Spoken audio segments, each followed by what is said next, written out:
ইনি আগে ছিলেন অগ্নিকন্যা, বর্তমানে হয়েছেন ঘুগনিকন্যা।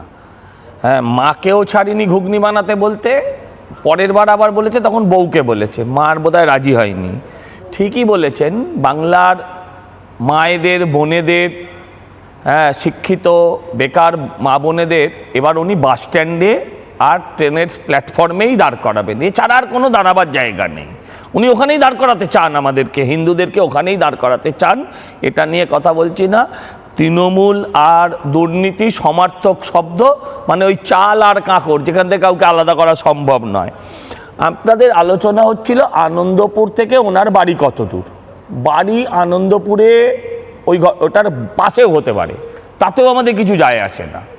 আমার বক্তব্য হচ্ছে, মুখ্যমন্ত্রী যদি নাও আসেন তাতেও আমাদের কিছু যেত আসতো না, এই প্রশ্নটাও আসতো না, যদি মুখ্যমন্ত্রীর দপ্তর, তার আন্ডারে থাকা পুলিশ, তার আন্ডারে থাকা পৌর প্রশাসন, তার আন্ডারে থাকা পঞ্চায়েত, তার আন্ডারে থাকা দমকল সঠিকভাবে কাজ করত। মুখ্যমন্ত্রী আসার দরকার কোথায়? মুখ্যমন্ত্রীর তো আসার দরকার হতো না। তাহলে প্রশ্নগুলো হচ্ছে যখন তারা কাজ করছে না তখনই আসে প্রশ্নগুলো, যে তাহলে কাজও করছো না, তুমি মুখও দেখাচ্ছ না, আর তোমার স্বভাব যখন ছিল সব সময় ওই খিচমেরি ফটো করার। আমি বলছি, যখন আমরির ঘটনা ঘটেছিল তখন মুখ্যমন্ত্রী কিন্তু সারাক্ষণ বসেছিলেন, অগ্নিকন্যা ছিলেন, এখন ঘুগনিকন্যা হয়েছে। এই যে বলছিলেন যে মোমো কোম্পানির মালিককে কেন ধরছে না, উনি বিদেশে মমতার সঙ্গে বেড়াতে গেছিলেন না, উনি মমতাকে বিদেশে বেড়াতে নিয়ে গিয়েছিলেন? এই প্রশ্নটা আজকে আমাদের মানুষের মনে সবচেয়ে বড় আসছে। আমি বলছি, দেখুন, উকিলরা, একটা বড় অংশের উকিল, তারা তৃণমূলকে সমর্থন করবে, এটা স্বাভাবিক।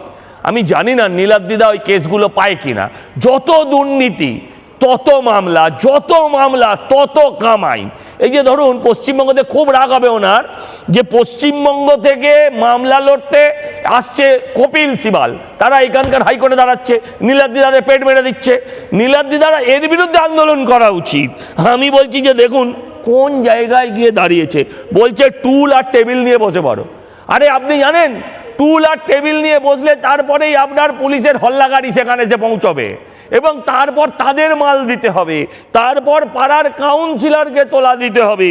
আমি বলছি, কোন জায়গায় নামিয়েছে মুখ্যমন্ত্রী? দেখুন, রাজ্যটাকে বলছে কচুরি পানা দিয়ে, হ্যাঁ, আপনি থালা বানান, বাসন বানান, আপনার বাড়ির ভাইপোরা সোনার চামচে সোনার তালায় ভাত খাবে, আর বাংলার ছাত্র যুবকরা, তারা শিক্ষিত হয়ে, তারা গ্র্যাজুয়েট হয়ে, তারা মাস্টার ডিগ্রি করে, তারা কচুরি পানার থালা বানাবে।